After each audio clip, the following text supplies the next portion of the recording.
morning. How did that feel? How do you feel? So I am Natalie. Hi. Oop. Hi. I always get in trouble for this, so I'm going to tell you ahead of time. My name is Natalie Shell. You can find me on natalieshell.com. All right, to the side. If you ever need to find me, that's where I am. And in Tel Aviv. I live in Tel Aviv, but I'm Australian, you can hear from my accent. So how did that all make you guys feel? Very loud audience, engaging. I use that question and other questions like that at the beginning of a lot of workshops and a lot of talks because it makes people feel good. And the questions that we ask have the power to change us. Okay, that's something tiny, tiny important in creating the life you love, and we'll talk longer about it. Quick roundup of who I am. That's really hard. I have a really bad elevator pitch because, like many of the people here, I'm a multi-dimensional, multi-potentialite person with a lot of interests and curiosities. And how do you put a whole person who's also a mom and a lover and works and does all these things and is from Australia and lived in 5, how do you put that into one little sentence? So, especially when you write your business card. That has made me stuck sometimes, and I help people now these days, even though I've been a consultant and I've worked in startups here, I help people these days get unstuck, but I too get stuck. And I got stuck recently, most recently, about this issue of what the hell do I put on the back of my business card? And I ended up reconciling it by writing, I'm Natalie Shell. And really, we're talking about our lives here. Our work is one part of our life. So in the context of talking about create the life you love, I'm going to tell you some stories about my home, work, and life. And I hope you'll learn something about my processes. And I promise you, for all the people who need, structure and order, there is structure and order to my talk, and I'm holding it, so you do not need to worry. And you will be able to walk out of here with some really simple tools that you can use for creating life you love, or at work, home, life, wherever it works for you. Okay? And also when you're stuck. This is a beautiful hand-drawn diagram. This is how simple we go. I love intersections. I studied 2 degrees. I have a business degree and a psychology degree, and I'm interested in how things connect. I'm interested in the spaces, that between space. For me, that space is the really alive space. It's the space between us right now. It's where new ideas live. It's where stories live. It's where 2 ideas come together and make something new, okay? This is what I love, like intersections. What I discovered 5 years ago while working at a startup here was that also kind of made me a user experience expert. User experience wasn't such a big thing before. It was UI. If you're in the tech community, it was about thinking about how the users interact with things. And then we moved to this thing called experience. And while this big thing was happening, I was working at a small startup, which is now a big startup. And suddenly I discovered that I was really good at this thing. Now, the reason I'm telling you about that is because sometimes we think we can't do the next thing because you have to be an expert and you have to be amazing at it. But a lot of the time it's just taking what you have and being willing to learn and being willing to try and being willing to fail. We're going to talk a lot about failure today. But I also want... Oh, one more. No? Imperfect. I'm a perfectionist. This is the best lesson for me ever. The other thing that I want to share with this is as I moved from doing more regular work stuff, like being a proper product manager and being a consultant, into being a coach in this thing called life, I also realized that this is a good diagram for you and your experiences. You and your experiences, which means all of us are walking around user experience experts because we are the experts in our life. And when stuff doesn't work, we get to change it. Now, sometimes life is a little bit mean and it changes on us, but most of the time we get to also change. And hands up who's comfortable with change here. Hands up who's uncomfortable with change here. Okay, so I'm mostly comfortable with change, but there are certain changes I hate. So everyone has different experiences. My best line to tell myself is, we all change our underwear every day, so change is a part of our life. Okay? If you get stuck and you're like, I hate changes, but I do like changing my underwear, remind yourself. I got some laughter, okay, we're warmed up a little bit. You are the expert in your own life, and you are a user experience expert, so a lot of the stuff that I'm talking about I call real life user experience, or life hacks. If you're a part of the tech community, maybe that's a better word for you. Yeah, good. I bet my market. Yay, next one. I use super simple tools. Change is hard enough. life is hard enough to make the tools that we have to use to change our things or to change our companies harder. So when I'm really stuck and when stuff is really stressful, or when there's a big problem in a company or with a client, I try and go back to really basic things. I'm in love with the inventor of Post-it notes. Post-it notes move. So if the thing is out of order, you just move the Post-it note. Magic. Wouldn't you love to do that in life? Where, oh, that didn't work last week, I'll just move it to next week.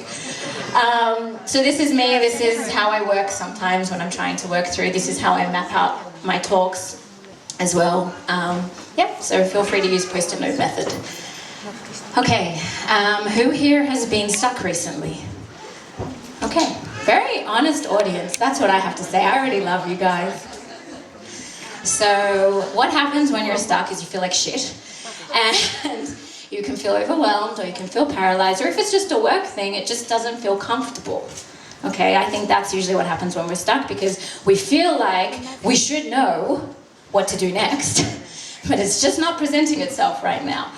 And one of the things that I get asked a lot, because I'm helping people get unstuck and I'm helping kickstart companies or kickstart projects, and that's what I discover that I'm maybe better at than other people, is, okay, so I know something isn't working. Wow, you've already admitted that. You've moved. What the hell do I do next? Okay, so that comes into questions. So one of the things you can do next is start asking different questions. Okay, it's totally within your power. You can also ask other people to ask you questions. So exactly like what we did today, where you asked a stranger something and they asked you something. Positively framed questions also help a lot. Because if we're already feeling down, if there's a way to ask a question positively, we're going to feel better. And feeling better usually helps us feel better. And when we feel better, we can actually deal with a problem better.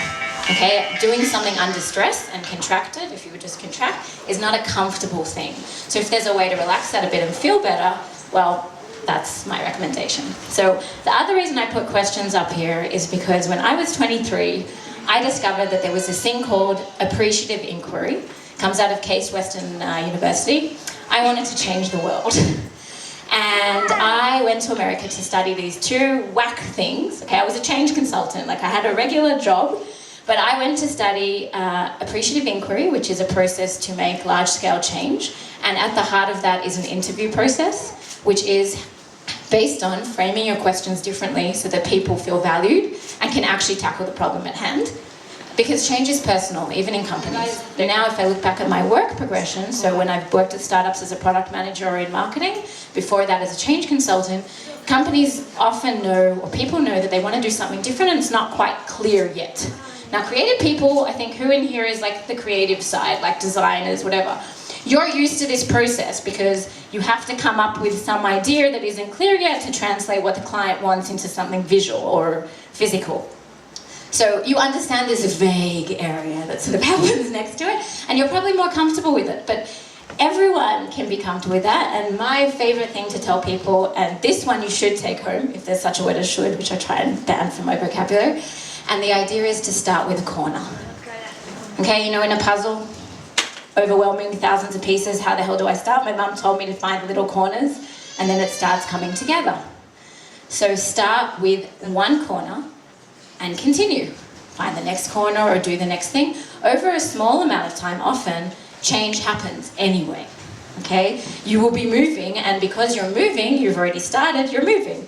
Now, how we finish things is a different talk. Okay? We're just starting, getting unstuck and moving. And movement is a really good thing to do anyway when you're stuck. Okay? So start with a corner. Now, what corner do you start with? A really easy thing to do is click. Say click, is to use your curiosity. Our curiosity is a really good guide for everything. If you're curious about something, if you have a little hunch, if a part of your belly is saying something, someone random told you, you saw an article, your curiosity is a really good guide, and I think we don't use it often enough. Our curiosity doesn't always bring us exactly to the solution, okay? I can't promise you that. But by being curious and approaching like a problem or a challenge with more curiosity, you might see it totally differently. And the truth is, we can't see things we don't know how to think about. Okay? That's like a principle. If you cannot think about something, you don't know how to see it. Like a new word. you've suddenly learned a new word and then you realize it's everywhere. We have this weird blindness to things that we don't know how to think about, and then suddenly we know how to think about them, we see them everywhere. Okay, so follow your curiosity, please, like Little White Rabbit and Alice in Wonderland.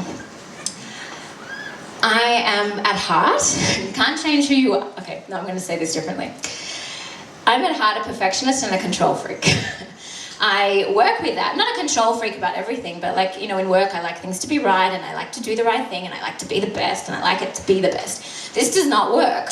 Okay, this is a flawed concept because nobody is perfect, no project is perfect, no company is perfect, and no person is perfect. So nature is perfect, the sea is perfect, but you're perfect just the way you are. But this bar, it's too high.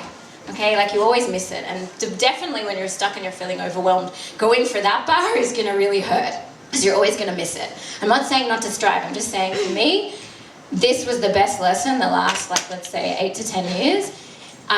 When I first moved to Israel, so I used to be a change consultant. I came here and that profession, it's kind of here, but doing large-scale workshops and stuff like that, it wasn't really what was here 10 years ago. And I ended up falling into startup land. I ended up being the native English speaker for a small startup. I was number 30, and I did some really cool things. I wrote their tagline, and I wrote their help, and we worked all this help. And very quickly I realized that I was really interested in product, and the product team liked working with me, so I started working in product, and I became a product manager and then a UX expert, because I like to think like the user and how the user gets stuck. Now, I was always interested in the internet, and I'd always worked on the internet. But the best thing about working at this small company was that they gave me the experience, opportunity, and even, like, I've forgotten the word, it doesn't matter, like, I had permission to fail. So if I had an idea, no matter how crazy, they said, that's fine, test it. And the best thing about the internet is you can test it. You can take a small group of users and you can throw something at them and see how they respond. So I failed a lot, but I also succeeded a lot, and that gave me a better experience with failure. I think maybe we don't have enough experiences of good failure, like where it's just, oh, that's just something that didn't work. Whoops. Let's try something else that works. And I really, in the same time, was learning clay, ceramics, and from ceramics I learned that failures can be beautiful. So you didn't intend them, they were totally out of left field, you were really trying to do something else, but wow, the thing that kind of sucked looks much better than anything you really intended to do. So I encourage you to fail more if you can, and I think that that's really part of creating a life you love, is to allow mistakes and failure more, and even celebrate them. I wish I could show you a photo of one of my ugliest failures, but I broke it. It's not like I really would have shown it to you, but we just moved and it's broken. So, alas, you can imagine a really ugly sculptural piece that was not meant to look like that. And I kept it because it's kind of cool. Like, who cares? It's like, you know, I failed and I learned how to make really nice clay in the process. One of the other things this company had me do, and this is also talking about failure and just starting, is about 6 years ago, they realized they needed to move over their product, and I was pretty good at trends on the internet, and they asked me to map the internet, map all the trends on the internet so that they could decide what websites people would be making next. And I was like, how do you do that? Because it was not, you can't Google how to map the internet. I mean, you can, but I don't know what. Well, you can try it. Maybe something comes up now. Probably I did try it. So for the first week, I was actually like, oh my God, what? Like, how am I going to? They're like, you know this. You look at the internet all the time. You have tons of links. You send us, you know. And I'm like, that is very nice that you think I know this, but I don't know how to take this and share it with like a whole group of people who now need to make the product, who now need to think forward. Like, how the hell do you do that? But then I just started. So they gave me a color printer, which, by the way, took me 3 days to use until the head guy came in stomping. He was like, you know how to use a color printer. Okay, click print. And at the beginning, and I have to tell you, this is the photo of when I did it again with a company just recently, because this was before Instagram and before we were crazy about taking photos of every process that we do, so I actually have no photos. So you're going to have to use your imagination. But basically, I printed out tons and tons of stuff and I started organizing it, and it was messy. They gave me a room half of this size to cover the walls in, and after having it all on the floor, I realized for the beginning, the easiest way to do it was to organize it by size. Now, that means nothing. I just chose something, okay? But actually it helped. So I ended up, in the end, it was size and industry. And it was amazing how many things you could see. Like, literally see. If people walked around the room, they could see, and we could talk about what was coming into the internet. The cool thing about the internet and trends and change is that most of the time it's already here, but it takes about 10 years to get out.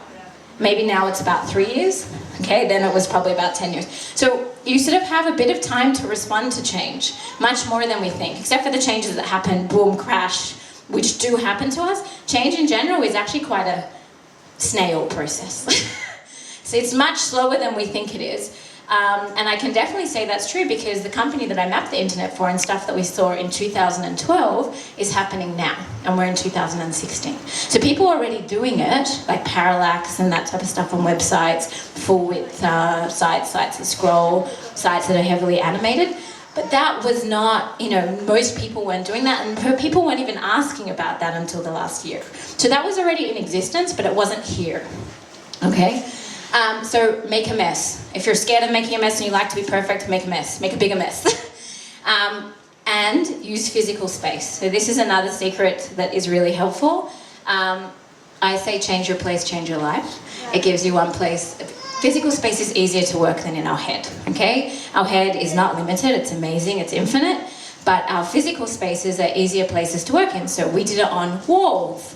No one had to listen to me in a boring presentation. People could come when I wasn't here and engage with walls and text and visuals and things like that. So use physical space, use the space you have, use bigger than yourself, okay? Change is internal, but change is also external. We're constantly engaging with both of these, okay? So yeah, fail more. My next slide. You all came here for love. So in 2012, I suddenly understood that it was time for me to leave my job. I will tell you that the company is called Wix.com.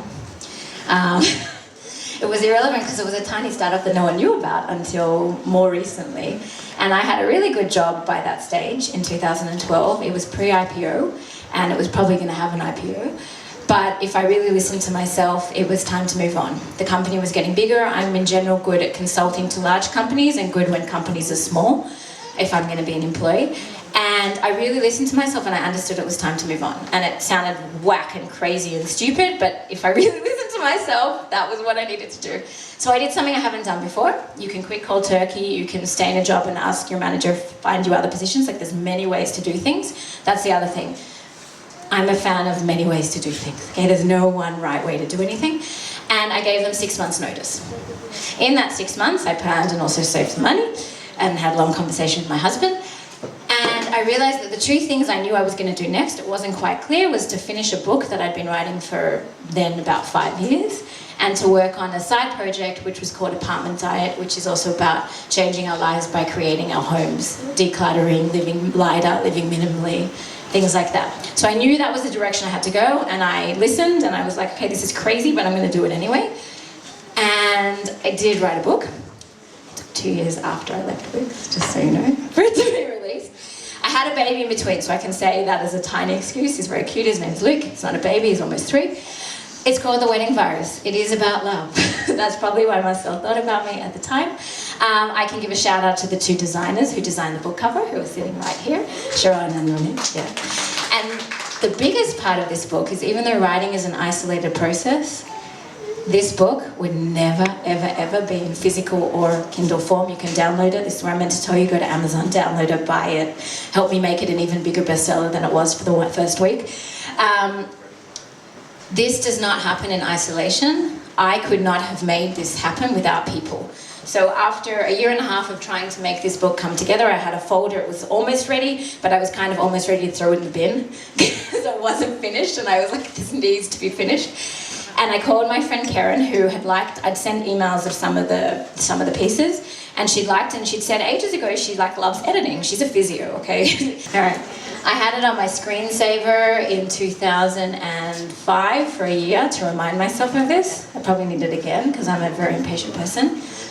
It's a poem by a man called Piet Hein. He's from Denmark. He was a mathematician and poet, multi-potential person. He's famous for both his mathematics and his poems in Denmark. He wrote in the 1940s during the war, and he writes these really short little poems. This one is called TTT. Write it in a place that's easy to see, that cryptic admonishment, T, T, T. When you feel how depressingly slowly you climb, it's good to remember that things take time. Okay, CTT. So, I wrote this text 8 years ago for an internet ad that converted about 100 times better than anything we'd ever written before. I added stunning to the tagline. I'm super proud of that. It's on Times Square and on billboards all around the world, and I'm super proud of that. But I wrote it 8 years ago for a small company of 30 people with maybe 10,000 users. You do not know what of your creative works or what of your works are going to become the big thing. By all means, help me become an Amazon bestseller or a New York Times bestseller and buy lots of books. Or hire me to be an amazing speaker somewhere in the world. But we do not have control over this. This is amazing, but it's also, I read it 8 years ago. Like, I mean, it's hilarious. Do you know how many things I've written for companies and done for companies, other companies that are successful that don't have this type of traction or reach? So this is not in our control, and I think sometimes we try and put everything in our control, and then really remember there's the stuff that's in our control, like doing good work and putting ourselves out there, and then there's the stuff that's just totally not in our control.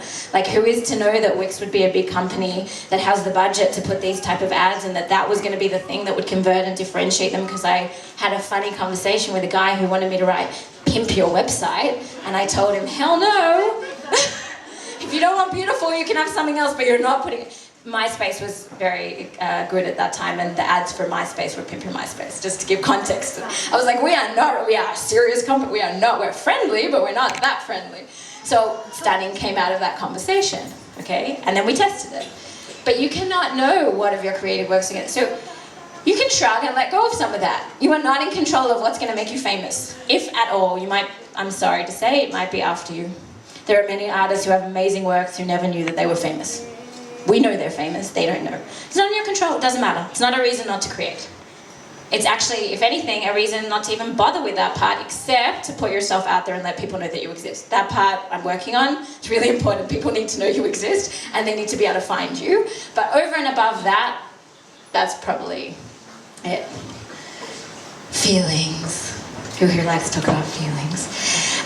The reason I put feelings here, I describe myself as a design thinker often, and I use my thinking a lot, and I probably rely on my thinking a bit too much sometimes.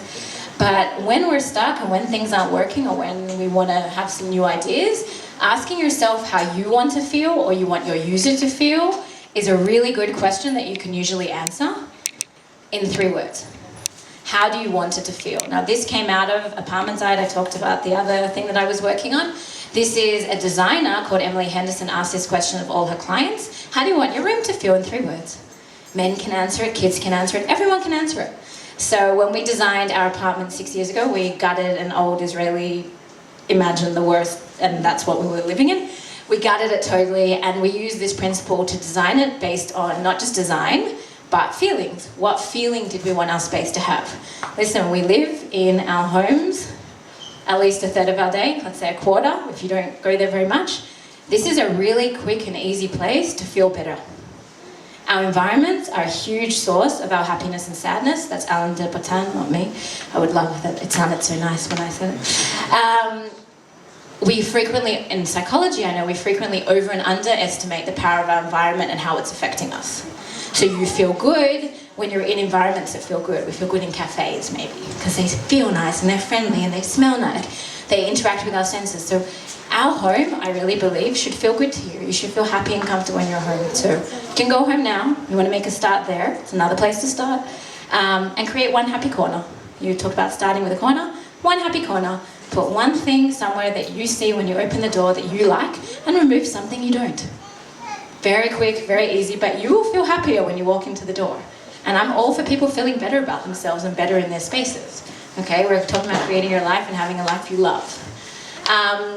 You know, just in case you want to see if did I actually design an apartment that was relaxed, inviting, and fun. This is the space that we designed. We have since had a kid. That whole area is a mess.